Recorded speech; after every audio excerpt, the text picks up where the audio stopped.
सुबह के 3 बजे हैं। एक शहर सो रहा है, लेकिन एक कमरे में लाइट जल रही है। टेबल पर कॉफी का ठंडा कप पड़ा है और सामने बैठा एक आदमी फोन की स्क्रीन को घूर रहा है। स्क्रीन पर एक मैसेज है, भाई, अगर तुमने मदद नहीं की तो मैं बर्बाद हो जाऊंगा। ये पहला मैसेज नहीं है और शायद आखिरी भी नहीं होगा, क्योंकि कुछ लोग अपनी जिंदगी में बार बार मुसीबत में पड़ते हैं और हर बार किसी न किसी को फोन करते हैं। लेकिन असली कहानी यहां से शुरू होती है, क्योंकि अगर आप उस व्यक्ति की मदद कर देते हैं तो एक अजीब चीज होती है। वो समस्या खत्म नहीं होती, वो बस आपकी जिंदगी में शिफ्ट हो जाती है। और यही वो जगह है जहां 500 साल पहले एक खतरनाक दिमाग ने इंसानी व्यवहार का एक कठोर सच लिखा था। उस आदमी का नाम था निकोलो मैकियावेली। मैकियावेली ने सत्ता, दोस्ती, वफादारी और इंसानी कमजोरी को बहुत करीब से देखा था, और उन्होंने एक चेतावनी दी थी। कुछ लोगों को बचाना उन्हें बचाना नहीं होता, वो सिर्फ आपको भी उसी तूफान में खींच लेना होता है जिसमें वे पहले से फंसे हुए हैं। अब सुनने में ये बात थोड़ी कठोर लगती है, क्योंकि हमें बचपन से सिखाया जाता है, मदद करो, लोगों के साथ खड़े रहो। लेकिन मैकियावेली इंसानों को नैतिक भाषणों से नहीं, पैटर्न से समझते थे। और उन्होंने एक अजीब पैटर्न देखा। कुछ लोग ऐसे होते हैं जिनकी जिंदगी में हमेशा संकट रहता है। कभी पैसे की समस्या, कभी रिश्तों का ड्रामा, कभी नौकरी का झगड़ा।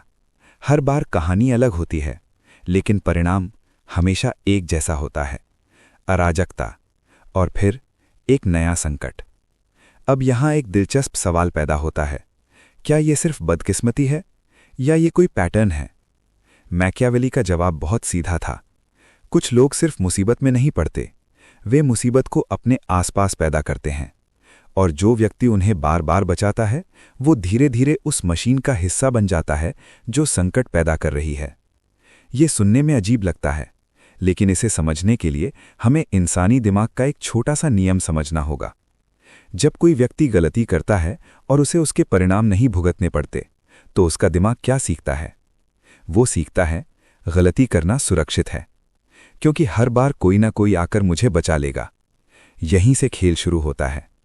पहली बार आप मदद करते हैं, दूसरी बार आप उसे संभाल लेते हैं, तीसरी बार आप उसके लिए झूठ भी बोल देते हैं, और धीरे धीरे एक नया सिस्टम बन जाता है। वो व्यक्ति जोखिम लेता है और आप उस जोखिम की कीमत चुकाते हैं।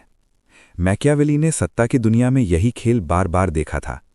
एक शासक अपने असफल सहयोगी को बचाता है, फिर उसे दूसरा मौका देता है, फिर वही व्यक्ति फिर से गलती करता है, फिर उसे बचा लिया जाता है।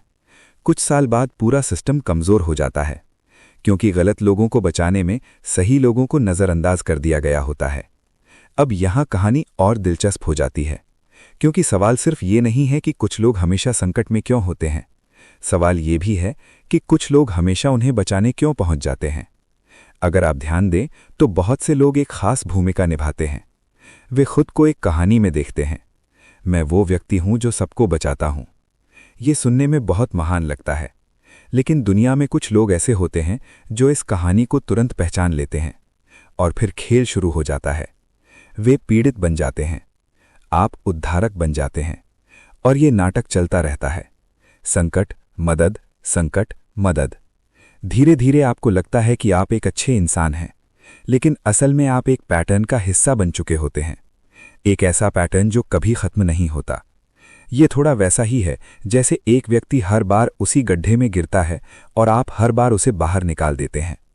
कुछ समय बाद वो रास्ता बदलना नहीं सीखता, क्योंकि उसे पता है, अगर मैं गिरा भी तो कोई मुझे बाहर निकाल ही लेगा। और यही मैकियावेली की चेतावनी और गहरी हो जाती है। उन्होंने कहा था, दया एक शक्तिशाली गुण है, लेकिन दया अगर विवेक के बिना हो तो वो एक हथियार बन सकती है जिसका इस्तेमाल आपके खिलाफ किया जाएगा। यहां असली नुकसान क्या है? असली नुकसान ये नहीं कि वो व्यक्ति नहीं सुधरता। असली नुकसान ये है कि आपका समय, आपकी ऊर्जा और आपका भरोसा उन लोगों में खर्च हो जाता है जो कभी बदलने वाले नहीं थे। और इसी दौरान जिन लोगों को सच में आपकी मदद की जरूरत थी, वे धीरे धीरे आपकी जिंदगी से दूर चले जाते हैं, क्योंकि आपके पास उनके लिए समय ही नहीं बचा।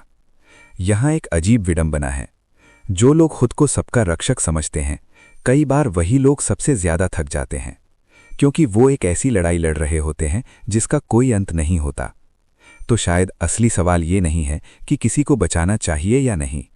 असली सवाल शायद ये है, अगर कोई व्यक्ति बार बार उसी संकट में लौट रहा है, तो क्या उसे बचाना सच में मदद है, या सिर्फ उस कहानी को लंबा करना है जो अंत में आप दोनों को ही एक ही डूबती नाव में बैठा देती है।